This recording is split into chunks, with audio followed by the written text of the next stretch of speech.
Good evening, everybody. I'm so delighted. My name is Georgina Jackson. I'm the director of the Douglas Hyde Gallery. I'm so delighted to be joined by filmmaker and artist Elizabeth Subrin this evening to talk about her seminal work, Shuli, which is currently being screened by the Douglas Hyde Gallery on our website. Elizabeth is a filmmaker, artist, and writer, producing both narrative film and works in video, photography, and installation. Working across experimental and narrative forms, and often through recreation and reenactment, Subrin's work seeks intersections between history and subjectivity, investigating the nature of psychological disorder, the legacy of feminism, and the psychic impact of recent social and political history. Her award-winning work has been exhibited in museums and galleries and film festivals throughout the world, including the Museum of Modern Art, the Whitney Biennial, the Guggenheim Museum, the Walker Art Center, the New York Film Festival, and international film festivals. And she has presented her work in solo shows, including at the Jewish Museum in New York, the Institute of Contemporary Art in Philadelphia, the Mattress Factory in Pittsburgh, Volta, New York, the Film Society of Lincoln Center, and in a mid-career retrospective at the Sue Scott Gallery in New York. Her award-winning feature narrative, A Woman Apart, starring Maggie Siff, was theatrically released in 2017 and has been available on Amazon Prime at certain points. And maybe Elizabeth will talk a little bit about that a little bit later. And she is Associate Professor of Film and Media at Temple University in Philadelphia and was a 2020 Fulbright Research Scholar at the École Nationale Supérieure d'Art de Paris Cergy, part of the CY Cergy Paris University. The Douglas Hyde Gallery feels particularly lucky to screen Shuli at this, as this is the very first time it has been screened online, and it's such a privilege to be able to share it with audiences new and old. And I know many curators and artists who love Shuli and talk about it almost in a religious way, and I think it's so kind of special to be able to share it a number of years after it was first made, but its continued resonance continues. And before I want to start, I want to thank the Arts Council and Trinity College Dublin for their ongoing and crucial support, the team at the Douglas Hyde, especially Fernando Sanchez Miguel and Cano, our learning and engagement curator, our supporters and friends, and you all across the globe for joining us this evening. So just to give you a little indication of the format, we're going to start with a kind of conversation that I'm going to lead with Elizabeth, and then we'll go into questions and answers after about 30 or 40 minutes, which you can either send through using YouTube as a channel if you logged in, or else through the Douglas Hyde Gallery's Instagram and Twitter feeds as well. So first of all, after a long introduction, good evening, Elizabeth, or should I say good afternoon, as you're joining us from Williamsburg in New York. Hello. Hi, Georgina. I'm like looking over at you. I'm gonna move you in the screen so I can view you. Hello. It's great to see you. I'm very happy to be here, especially given our long collaboration in the past. Yeah, no, it's fantastic. It is really fantastic to be able to, I don't know, I think like it's one of those things, I think often one thinks about the curator-artist relationship as being something that kind of happens once and then never occurs again. And I think it's that idea of this ongoing relationship as well as these moments where you get to come together. I mean, I suppose I'm going to talk a little bit, I suppose I'm so delighted to talk to you this evening about this work and to look at your practice more generally and to discuss your current project around the French actress Maria Schneider in light of the global Me Too movement. And it does feel so special because we made an exhibition together, which is now 10 years. A long time ago. 10 years ago. I think almost to like pretty much around the same time 10 years ago. In which we at the Mattress Factory, in an exhibition called Neighborhood at the Mattress Factory Art Museum in Pittsburgh, where the work Lost Tribes, Promised Lands was presented. And Fernando, if you want to click through to the images of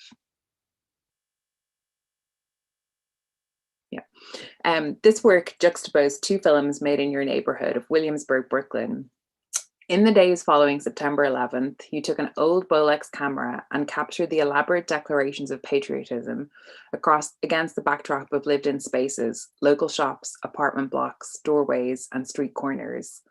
7 years later, on the same day and same time, you attempted to retrace your steps and recapture these places, capturing shifts, stasis, developments in progress, and combine the two reels in a double screen loop, permitting a visual comparison between then and now. If you want to go through to the next image, Fernando. And the next image. And the next image. Trash cans have become enclosed behind iron railings, delineating a further privatization of public spaces, while window-placed images of Osama bin Laden as a target are taken down and replaced with advertisements for soft-serve yogurt. I want to go to the next image. The act of looking becomes an almost detective-like activity, tracing minor details for subtle interventions and more permanent alterations. The work was installed behind a haphazard and battered wooden wall, often used as temporary hoardings for new developments. Our attention drawn to the material that surrounds us, a flimsy support structure masking future speculations. In the juxtaposition of those images from 2001 and 2008, you presented a kind of very meditative work, a reflection into the past that asserts the role our own subjectivity plays in the writing of history, the act of looking and of being somewhere, sometime. And I think that idea of the kind of detective work that occurs when you're looking through those images, and also the kind of the difference in colors almost that appears as well, of being able to kind of retrace this history, but look both into the past and the present. And I think what's so unique, and is something that we'll tease out in relation to Shuli as well, is this idea of the work then being presented at a later date. So this act of kind of reenactment, but then thinking about how it's circulated, how it's presented, and its kind of continued resonance. So this relationship to time, and in particular bringing things from the past into the present, echoes your earlier work, Shuli, as well as your forthcoming project, Maria Schneider, 1983. And this exploration, in particular, the use of reenactment, is something we'll delve into more deeply in the conversation. But I want to start with Shuli, which is where we're kind of beginning again. Made in 1997, Subin recreated almost shot for shot a 1967 unreleased documentary by male graduate students about the so-called now generation at the Art Institute of Chicago. Its protagonist is writer and artist Shulamith Firestone, then a 22-year-old student who just 3 years later would go on to publish The Dialectic of Sex, The Case for Feminist Revolution, one of the founding texts of radical feminist thought. There are very few traces of Firestone's future act within the film. So I suppose maybe to start this question of reenactment, and I think particularly to look at this relationship with time, reenactment was not something that was done at that time in the 1990s. And in this way, it was truly was groundbreaking. What drew you first to Shuli, the original documentary, and then to this idea of reenactment? Well, the way I first found Shuli is I was making a film called Swallow that was looking at the relationship of 1970s feminism to childhoods in the 80s. And it was kind of tracing a story of childhood disorder with the feminist revolution as a backdrop. So I was in archives in Chicago looking for, archival footage of the women's movement in the US at that time. And I was going everywhere to find stuff. And I was in a particular archive where someone who I knew outside the archive slipped me this VHS tape of Shuli and was like, not really supposed to show this to anybody, and it's not supposed to go out. But he gave it to me. I brought it home. I watched it. I totally freaked out.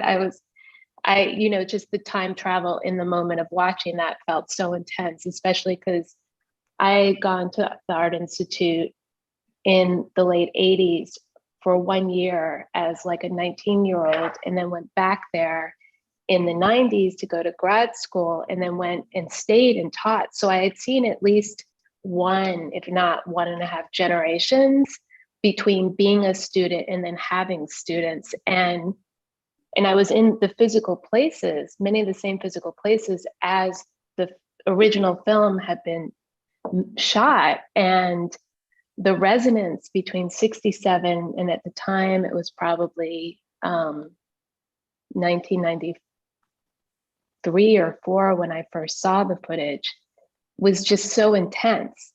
And so I made a copy of the footage and I watched it many, many, many times. and showed it to friends to try and see if they were seeing what I was seeing. Because I just, everything had gone full circle, it felt like. And there was, I mean, we can get more into the resonance, but to answer the question, I had it for a long time. I thought about it for a long time, and sat on it until I figured out what I wanted to do with it. And were you aware of Shulamith Firestone at that point? Like, were you aware of the kind of the resonance of this particular figure? Because she was a student who the documentary makers chose to make a portrait of, but obviously they were not aware of what she would go on to do kind of 3 or 4 years later, when by the age of 25. So was that something that was kind of integral to the focus that you had about this particular documentary? Well, when I found it, I knew her name, but I knew very little about her, and there was not a lot to know about her besides the book and rumors. But around that time, the Village Voice published, I forget what it was, but there was an issue of the Village Voice about activism, which included organizations from the 90s like Women's Action Coalition, Queer Nation, and ACT UP and stuff. And this writer, Alice Eccles, who published this book called Daring to Be Bad about the radical feminist movement, wrote an essay about Firestone that was just an amazing, summative, biographical, but kind of theoretical article. So I had that. And then I had a teacher who gave me a little bit of more gossipy kind of information that she knew.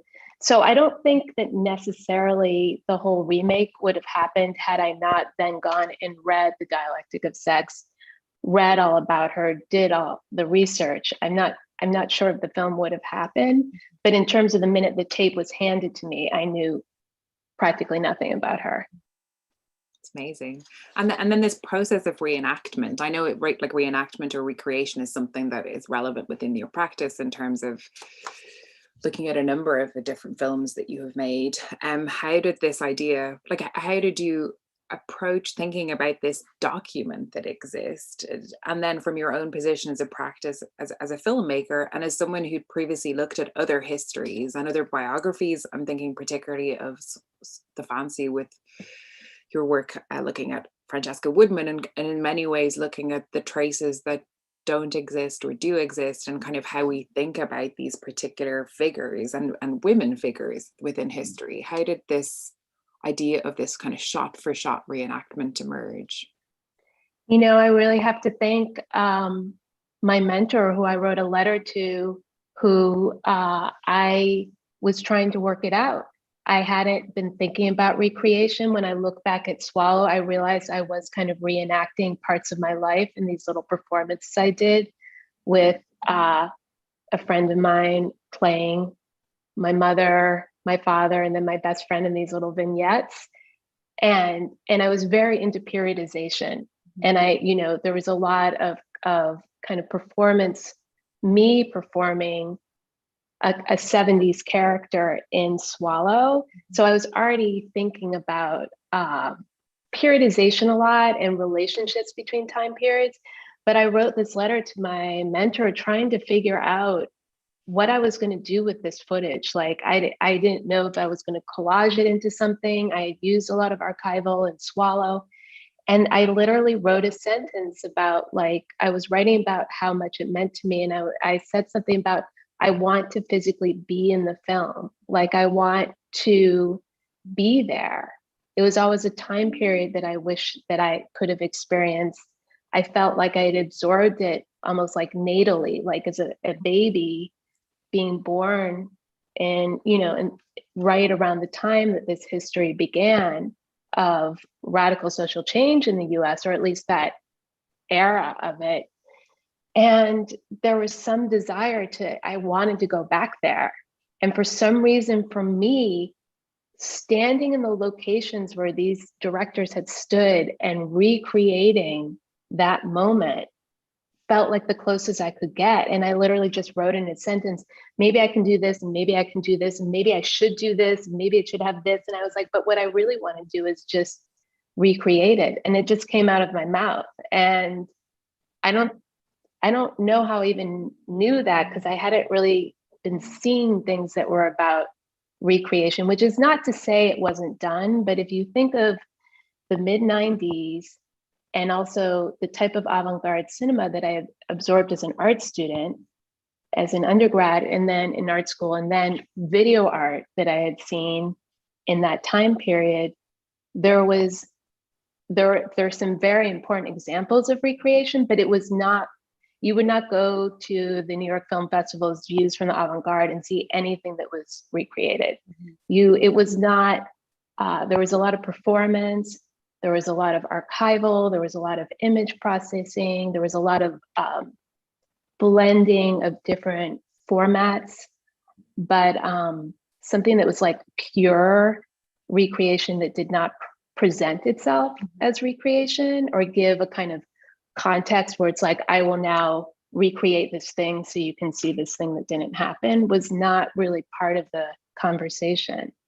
So I don't know where it came from. I just, after I said that, I did it. Mm-hmm.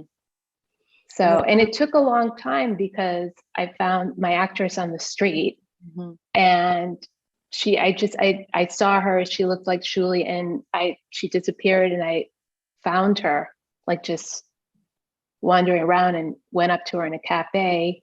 She had a job, I had a job. We shot, it took a year to shoot, like on weekends, to make the film. And also the crew was me, like the original shot in 16 millimeter. I didn't have money for a crew. So what I did is I got a really good Super 8 camera that had a good mic on it. So I didn't, only for a few shot scenes did I use a boom, or I lit myself. I pretty much did everything myself except for the painting critique scene. Mm-hmm. And so it took a while, but it was an obsession. And it was also, the people around me were really supportive, but I don't think anybody knew what I was doing. And I had no idea if it would work or it would mean anything. Like, why would you just recreate something if you have the original thing, Because there are these amazing moments, I think. I mean, I think these ideas of kind of generational legacies, and I do find it so interesting, one, that you were a student at the Art Institute, that there's this relationship of kind of your shoes and Shuli's shoes, but also that you then went on to teach, and obviously you continue to teach, and that this idea of how things remain or things become, like, I mean, I think we'll talk a little bit about trauma, but like this idea of even like intergenerational trauma as it manifests in a kind of bodily experience. And I think there's these also these, like, there's these glitches that occur within the film. They're very few and far between, where there's like a Starbucks cup, or there's the sexual harassment poster that's in the post office scene. But there's also these kind of very uncomfortable, visceral moments that occur. One, a kind of discussion around African American presence in the post office, and then also the kind of colleagues that Julie works there with, and kind of conversations that emerge from that. But also then I think in the painting critique, where you have this situation where you have like a table of kind of absolute authority with four men kind of breaking down this woman, and the camera is kind of bearing witness to that position. And Shuli's kind of experience within that, and kind of justification of the work that she's making, the decisions that she's making, that we become a kind of very uncomfortable bystander and viewer within this context. And I think that's something that also brings in this continued relationship with the work, right? Because I think the thing that I find so fascinating, and one of the reasons why I was so kind of eager to screen it now, or to screen it, is this idea that every time you watch it, almost, it has a slightly different reading, that you're constantly kind of not necessarily changing your subject position, but the eyes with which you watch it change so much. And for something to have been made in 1997, 30 years after 1967, but then to be represented in 2021, but when I watched it, I don't know, 10 years ago previously, that every time you watch it, you just have this other kind of other reading. And I think that idea of how something persists, and actually there was a quote, I think I used it, and this idea that you've written, in the compulsion to remake, to produce a fake document, to repeat a specific experience, I've never had what what I have offered up is the performance of a resonant, repetitive emotional trauma that is yet to be healed. And your quote, I think, was kind of juxtaposing in relation to Shulamith's Firestone's in The Dialectic of Sex, where she says, no matter how many levels of consciousness one reaches, the problem always goes deeper. And I think that this relationship with kind of intergenerational trauma as it occurs, but also how we kind of read the present through objects of the past, is something that is just so kind of rich within this work in particular. And I'd love for you to talk a little bit more in relation to your reading of that, but also as someone who made something in 1997, but then every time it's seen, it has this other kind of relevance, how you feel about that. Well, I mean, I have that experience with other people's films, and it's like I just rewatched La Ciénaga by Lucrecia Martel, and was, I had assigned it for class and was like, okay, I guess I have to watch this again, and was just awestruck by the depth of that film, and watched it a second time before I taught the class. So it's honor and a privilege for, I feel like, to care for a work that does that. Mm-hmm. And I think Shuli does do that. And I mean, I guess the first thing I would just say is, for people who are filmmakers who are watching this, that I had no idea that Shuli would do what Shuli did. And the thing that I think matters the most, that I talk to myself about making it the most, is two things. One, I don't think I ever trusted my instinct as much as I did with Shuli, and ignored other people's opinions ever as an artist. It was a certain moment in my life, and it was an obsession. And I really had I was making something I was prepared that would never be seen. Mm-hmm. Like that it would make no sense to anybody. Nobody would want to see it. I mean, I remember a conversation with my very dear father, who when I was worrying about like my future, and he was like, maybe you should make films that are easier. And I mean, my father loves Shuli now, but it just like, I really, but yet the second thing I was going to say is that, when I made Shuli, it was Super 8 film stock. There was no place to process it in Chicago. So I would be shipping it somewhere, USPS, waiting for it to come back. I would have it delivered to the Art Institute where I was teaching for safety. And those moments when I would get those Super 8 rolls back and like be like shooing out my first like film class that I had ever taught so that I could just watch them, was like kind of a state of ecstasy. And so the other thing about as a filmmaker is that if the work is giving you a lot of pleasure to make, and you're also really trusting your instinct, that's a really good place to be. Because those were, I mean, it's not that there wasn't a lot of rigorous thought and really like several years of having Shuli before I made it, but I really think what was working for me was my instinct. Mm-hmm. So in terms of, you said so many things. I like, my mind is thinking trauma and like, will you ask me one question again? Or which? I think that relationship with trauma is something that's so kind of specific, like in that idea of different times of looking at things, but also, I mean, Shuli at one point kind of talks about the relationship of power and as it exists. And she has this really nice thing where she kind of, she talks about like petty little bastards who like to show their power, but she has this idea of kind of, I don't know, there's a kind of there's a way that she looks outside of herself, but also from the inside. And I think this relationship with kind of trauma as it exists historically, and how we engage with that trauma or deal with that trauma, is something that's so powerful. So I'd love for you to talk about, and I mean, obviously with thinking about like Francesca Woodman as well. Yeah, I mean, there's a lot of different like trauma points of entry with Shuli. I don't want to forget to say something about an audience reaction, but I'm going to put that right there. But I mean, intergenerational trauma, or even like when we talk about kind of epigenetically based trauma, does keep changing over time. And our relationship to an event, what we consider traumatic, like at worst, a comparison of traumas, at best, a recognition that history evolves, is so central. I think one way I can answer it is when at a certain point, because it was such an incredibly hard film to make, at asking myself or writing, because I often write to figure out what I'm doing. I was like, why am I doing this? Like, why in 97 am I sitting here doing this thing? I mean, that was the other thing, is that this kind of obsession with the 70s and around 70s feminism was not cool. That was, I mean, this was like Riot Girl. This was, a whole new wave of nobody was talking about 70s feminism. And so it was definitely not like a cool thing to put in a film festival or something. But I realized that I was making the film out of anger. And when I really tried to track that anger, I mean, again, at the Art Institute, and this sounds so weird, but it will mean more.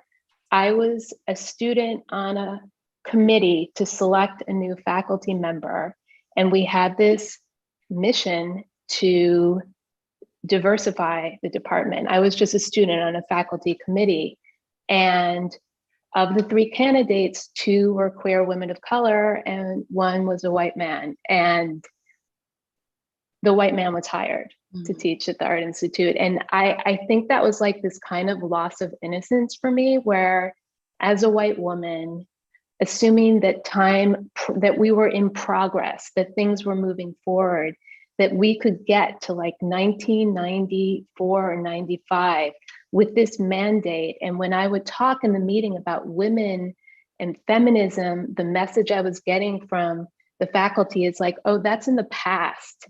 We don't need to think about those things anymore. And that the rage I felt in there, which that's just like a little anecdote, but you can see the meaning of that.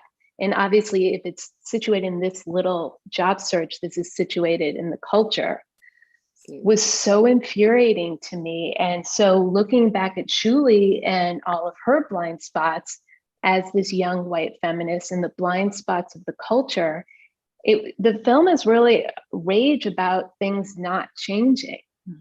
And some people find the film very cynical, and I don't think they're wrong, and I think looking at it now 50 years after it was made, particularly in the moment that we're in right now, it's here we are, again and again and again. So there is a lot of anger in Shuli because of that. And what's interesting that I didn't want to forget to say is when we premiered it in Chicago, with the actress and the makers of the original film, there was a very famous filmmaker and another famous curator in the audience who both were like, it wasn't that bad then. Like when we talked about the painting critique scene, they were like, it wasn't that bad, almost in a shaming way. Like, how could I make such a big deal about an art student being critiqued by men? Like, whatever. And I get it. Like, they're veterans, they're survivors. We've inherited their world. When you look at like women in the art world in the 70s as opposed to now, like obviously they were trailblazers that did a lot for the culture. But the kind of trauma that it would take, internal trauma, to say that that was not a big deal, that you were living in an entirely intensely sexist world, like as an art student, as a female art student, is like internalizing the trauma and repressing it as a survival tactic, understandably. So that, in that way, I think Shuli's becomes more and more and more legible. Like younger generations of that first screening understood Shuli way better than peers of Firestone, who were much more uncomfortable with it. And I think there's such an interesting relationship with like labor as well. Like one of the things at the very beginning point of the film, when Shuli talks about this idea that she's received her BA in fine art, majoring in painting and drawing while the film was made. And I think there's also this kind of parallel line of like the labor, the emotional labor that goes into these events, the kind of microaggressions, the how one deals with that and moves on from it. And I think that's, that relationship between Shuli as the art student to Shulamith Firestone writing this very radical text and very, specific, like looking at like Marxist legacy, thinking about a relationship between class and feminism, and kind of coming up with these new ideas about like motherhood, that just this fundamental aspect of like the work that we need to do to be able to participate or be around the table, and how we think about those things. It is, it's and that it was even in the room, like the painting critique scene was shot with some of the men, in particular the one who plays the most vocal teacher was played by a performance artist named Larry Sager, and who was an incredible performance artist, and he was playing someone who had been his teacher at the Art Institute. And other teachers that all non-actors playing, Larry was really the only actor in the film. They were still teaching at the Art Institute 30 years later. So that the whole situation in the performed event was still in the house, so to speak. So yeah, it goes on. And it's also because I think one of the things that's so interesting about your practice as a filmmaker and artist is also that you take on these other resonance of thinking about the kind of physical form. And actually, Fernando, if you wanted to just put in the images of the installation of Shuli, or how Shuli's been presented in previous instances, in terms of that it's not just the film, like the film is disseminated in one form, but at the same time, there's also these installations that you can see where there's the photographs as well as then look at these images here. This is in Fulton, New York, where you have it's kind of the piles of trash that are seen in one of the stills become this kind of wallpaper aspect. So it becomes an environment that kind of expands beyond the space of the screen and becomes something that kind of places the viewer again in that very active position. And I think one of the things that I love so much about this particular installation is that it has all of these different images of Shuli, right? You have Shuli kind of speaking to the camera directly. You have Shuli taking photographs or capturing video in terms of this trash, but then also waiting for the train to go to work at 6 o'clock in the morning. The critique, her painting, there's all of these like many different subjectivities of Shuli rather than it being one particular image. And Fernando, if you wanted to click through, just have another look. And I was interested in how you think about the installation aspect in relation to the film, or the kind of importance of the installation and what can happen spatially rather than being confined to the screen space or the projection space. Yeah, sure. I mean, there are things I was thinking about installation and things I was thinking about photography. You could go back to the wide installation shot.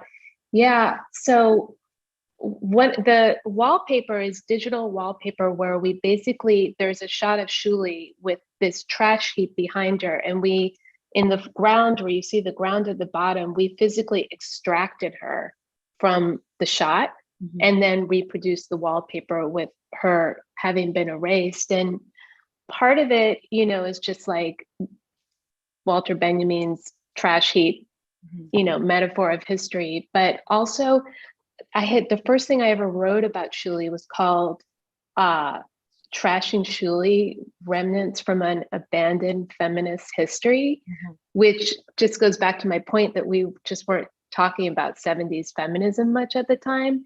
But also the title is a joke, because not just on the trash heap, but because Shuli really was trashed when it was first made. Like, it was, audiences would get very angry about things about it. And so this idea of what is of value and what is trash was something that I had been thinking a lot about. In terms of putting it in a physical space, what I was really interested in is that the photographs, and if we can go to one of the close-up, or one of the actual stills, the photographs are kind of, maybe not that one, but one of the other ones. That one is fine, or that one's pretty helpful. Shuli has, the photographs have maybe 6 stages of reproduction in them, because it was shot in Super 8, then it was transferred to analog video, then it was transferred to 16 millimeter film, Then it was transferred to digital video. And then there was a film in the film print that we made. Super 8 to analog video to 16 millimeter to digital video. And then we physically extracted stills from the 16 millimeter, which are very, very teeny, and drum scan them, which is a process that really allows you to extract every single piece of information you can digitally from an image, so that these photos have, like, if you look at her legs, you can see both the artifacting from Super 8, from analog video, and from the 16 millimeter film grain. And so it also, for me, has a kind of digital analog reverberation, which makes it very different than like a clean recreation. It feels like it's negotiating or having a conversation with all these formats, which also are across time. So the photos felt, I had wanted to, for a long, long time, produce large scale photos of it. And I wanted to do what I could to have people try to more inhabit the space, because that is literally what I wanted to do, is to get closer to it. So in a lot of places, Volta is the only place where the photographs were presented as kind of the main presentation with just a monitor to see it. But when I present Shuli large in a darkened space so that she's bigger than us, I feel like it allows us to travel inwards in a way that's different than watching it, on a screen, watching on monitor, or even in a audience, because usually when you go into a gallery setting, it's somewhat more intimate. You're more aware of your body in a way than the kind of black box environment. Mm-hmm. No, it's fascinating. One of the things I also wanted to, I'm just looking a little bit at the time. I also would love to totally. It's like, it's so great to chat to you. So I feel like we could just continue talking for hours and hours and hours. But I also wanted to talk to you about your current project, Maria Schneider, 1983. And I think there's something so, it seems quite unique to be able to talk about Shuli and talk about the Maria Schneider work at the same time, because there are so many resonances that are in play within it. And I suppose maybe before we start, we might screen for Maria, which is a short. And then I'll go into questions, and we can kind of introduce this current project, which is also it's very rare to get to talk about the development of a work, right? Like, in many ways, you've talked a little bit about the process of developing Shuli, but to be able to kind of inhabit that space before it occurs. I think we're just going to turn off our cameras so we can screen this. Yeah, let me just say what you're seeing, though. What you're seeing is a 1 minute short that is a play I'm playing with some archival footage of Firestone in anticipation of a longer project. So I'm going to turn off my camera now too. And also, if people want to expand their screen to make it full screen.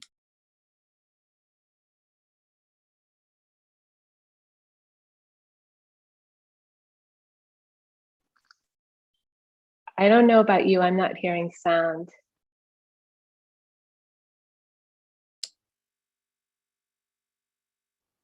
There doesn't seem to be any sound.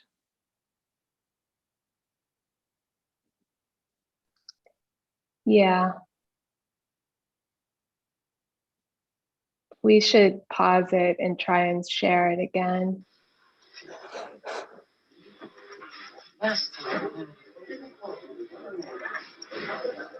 Il y a un ordre de barbarie.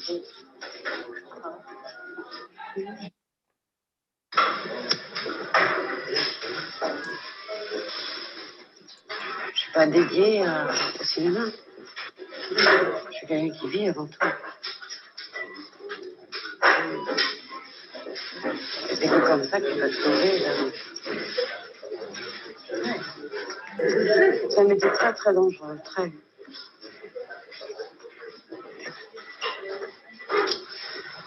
Il fait toujours exister une femme par rapport à un homme, par rapport à un couple. Basta. Il y a un ordre de barbarie.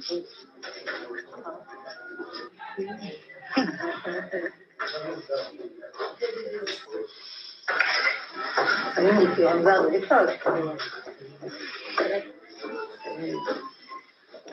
Non.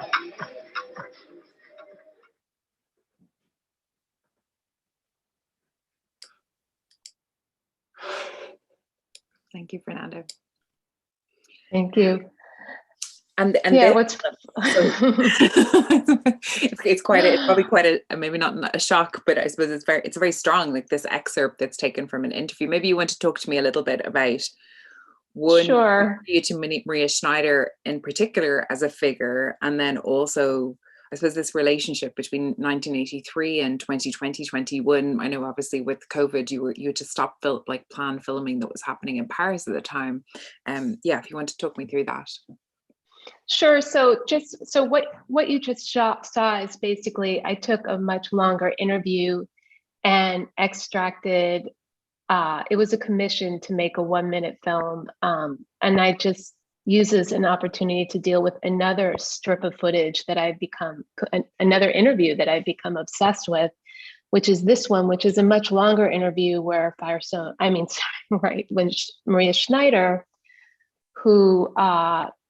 Maria Schneider, for those who don't know who she was a French actress, born in 1952, died in 2011 at 58.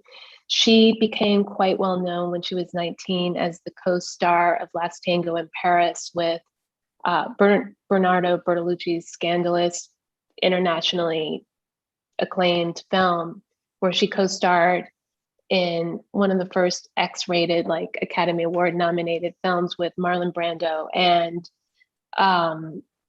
there's a lot to say about the film, but the thing that Maria Schneider is known for is that ultimately, much later, it was confirmed something that she had said for a long time, which was that there's a rape scene in the film and that there are elements to that rape scene, the performance of the rape scene that were not in the script and that she had not agreed to. And so, and Bertolucci said he didn't tell her about these things because he wanted her to respond as a girl, not as an actress. So there you go. So I have a Google alert for Maria Schneider, which I've had for many years. And in 2017, 2016, it started blowing up, and I still get alerts on her all the time because with all the conversations about intimacy coaches and new practices and policies in the industry, her name has just become this household kind of reference to sexual misconduct in the film industry and the role of actresses, et cetera. So anyway, what you see is just me basically extracting from a much larger interview what I wanted to say about Maria Schneider at that moment, because her commentary on the cinema, even in the 70s when she was in her early 20s, is so far ahead of how other actresses were framing the industry and their role in it, despite the traumas that I keep almost calling her Firestone. There are quite a few similarities there. Despite her youth, her ability to analyze the industry was quite precocious, especially at the time. She was the first out bisexual in Hollywood. She suffered extraordinarily because of her sexual exposure in that film. And it had a big impact on the next 10 years of her life, but she pulled herself out of that kind of classic, drug, alcohol, suicide attempt, inheritance of exploitation, and became really remarkable in the way she navigated the film industry after that at great cost to herself, but without compromising herself. So she's become, to me, a really interesting historical figure.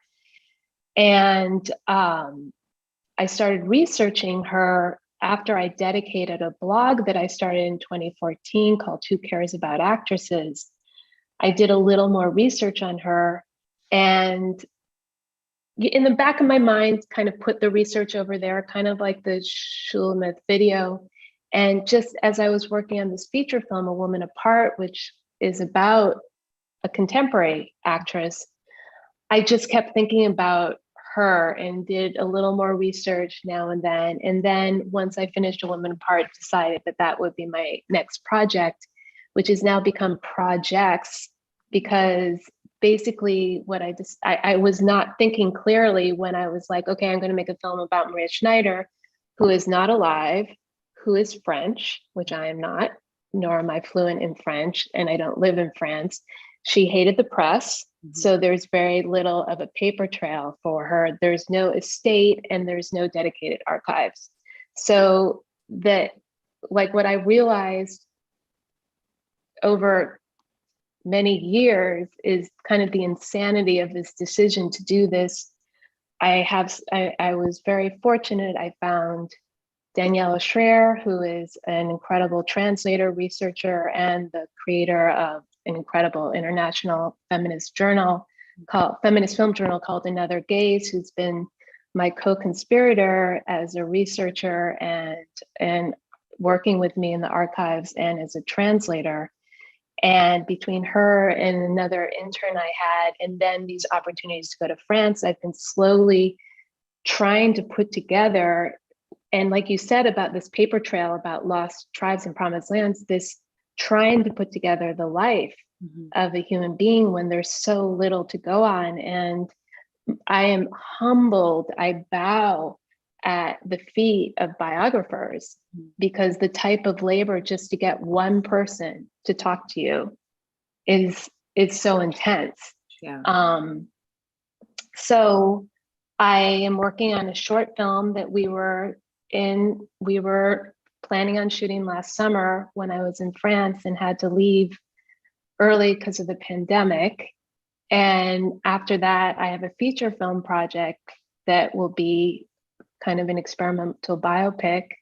And I've just kind of in the pandemic stasis realized that there is probably a book in here that I've been writing as well. So about feminism and cinema and queerness and the film industry, particularly the 70s film industry, and questions of legibility and translation. So it's become multiple projects, but at the core is this incredible, deeply misunderstood woman who died young as well. So I think I'm yeah. a little bit conscious of time, so I'm going to ask you one Yeah, more so question, but then we're going to open it up to questions from sure. anybody watching if they want to ask you anything in particular. And as I mentioned, you can either put it into the YouTube kind of chat space. If you're not logged into YouTube, then you can send a Twitter message, you can tweet, or you can send an Instagram post or DM to DHD Dublin. But before maybe we go into those questions, and I think I kind of briefly mentioned this idea previously, because I think with all of these different figures, and then thinking about Francesca Woodman, and it's a term that you've used previously, this idea of kind of speculative biographies, and this idea of so much kind of being invisible or being hidden about women's lives in particular. And, you know, I also think that Who Cares About Actresses, the Maria Schneider focus, A Woman Apart, if anyone has a chance to watch it, it's a really, really, really fantastic film, and has this kind of unraveling of an actress and a slight trying to differentiate between who is a woman and who is an actress. And I suppose maybe that's one thing, this question of speculative biographies, why it is so important to you, and then also that idea of why actresses is maybe two quick questions before we can start into the other questions. I'm like, can I do each in one sentence? Okay, speculative biography. Okay, well, there's the cliche that history is written by the victors, obviously. I mean, ancient cliche. So obviously that erases most people. So, and not only does it erase the person, or the person who has not been seen, but it also erases access to any record. So for me, speculative biography is two things. One, it is trying to insert what has been erased into the historical record, which can only be speculative because all of the like fundamental, objective, primary source material does not exist. So it's like this patchwork game. So that's one speculation, but the other speculation is a resistance to dominant interpretations, and therefore inserting not just like restorative, but creative perspectives and different perspectives on a historical subject matter.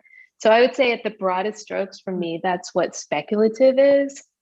And the second question was about actresses, like why the kind of about actresses. Okay, that I can do really fast because I've had to do it in so many pitch meetings to the industry.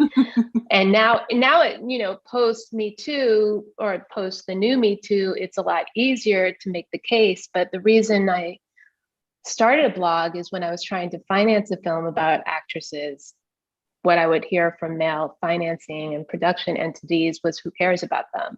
And I'm like, well, they just brought down an film industry, which then brought down the entire power structure around the world. And we do, for all the problems we have with actresses, they were pivotal in a teardown of the industry. But anyway, actresses is how we understand what a woman is in the world, for better or worse. I mean, representations of women cinematically in the press and journalism and print materials, etc., are the most powerful representations we have. And when those representations are written, produced, directed, financed, edited, shot, lit, promoted, distributed, exhibited primarily by men, then our understanding of what a woman is what it is. And so I see actresses as avatars who have both opportunities and limitations in their ability to deliver to a culture dimensional human beings. You know, and you know, I would extend that obviously beyond women, because that's a pretty broad category, but maybe we could just say not white men, not white male actresses. That's a very succinct way of putting it, but I think it is something that's so kind of resonant within your work in terms of, because it's a long-standing interest that's so present in all of the work that you've made. And I think I'm so excited to see Maria Schneider 1983 as it progresses. Me too. Wish I could get back to France. I'm going to see, I don't know if there's any questions coming through at the moment. Okay, we have one question. My question is about the form and narrative of your films. The incredible opening sequence of Shuli juxtaposes sound and image very effectively. Can you describe the reason behind this overture prologue and how it relates to unconventional narrative structures? Could you also talk about how you managed to transition to more conventional narrative structures of your feature film, A Woman Apart? Sure. Okay. So the first question, I mean, one thing I should just say is I basically identify myself as an artist who makes films, right? So the types of films I make, I don't really connect with like ideas of conventional versus non-conventional. I choose the form that is appropriate for the ideas that I want to convey. But yes, I recognize A Woman Apart has kind of a deceptively traditional structure to it. I mean, it has a, you know, it has whatever it has a kind of classical structure compared to something like Shuli. The reason that I didn't just jump in, I mean, Shuli really is a shot-by-shot recreation. Every shot in the original film of Shuli is in mine. But yes, I added the 6-minute prelude to Shuli that is, you see shots of Chicago, the city, that are all contemporary shots. But you hear this like, you know, almost like 15-track audio mix of sounds that are blending both archival footage from the time period, like protests, etc., with actually fictional material, like some of the score of the Steve McQueen film Bullitt, not art Steve McQueen, but the actor Steve McQueen. And I did that because I felt like I wanted to make sure everybody was in the world, in Shuli's world, in that time period before we got to the first shot. So that if we just started with, hi, my name is Shulamith Firestone, an art student, I think it would have a very different feeling if you hadn't kind of soaked in the world of Chicago, this kind of past, present, hazy, where are we, echoey feeling of those shots beforehand. I mean, I think often people may see the first shot of a film or the first few minutes, but the resonance of those minutes is really rich if you go back and watch it again. And I just wanted to make sure we were all on the same page, kind of emotionally in the first shot. I mean, in the first 6 minutes. And also as kind of a prelude, I thought that would inform everybody, you're not looking at something real, but people seem to forget those first 6 minutes by the end of the film where they think they've seen original material. Mm-hmm. And to answer the second question, how did I manage the transition to more conventional narrative structures?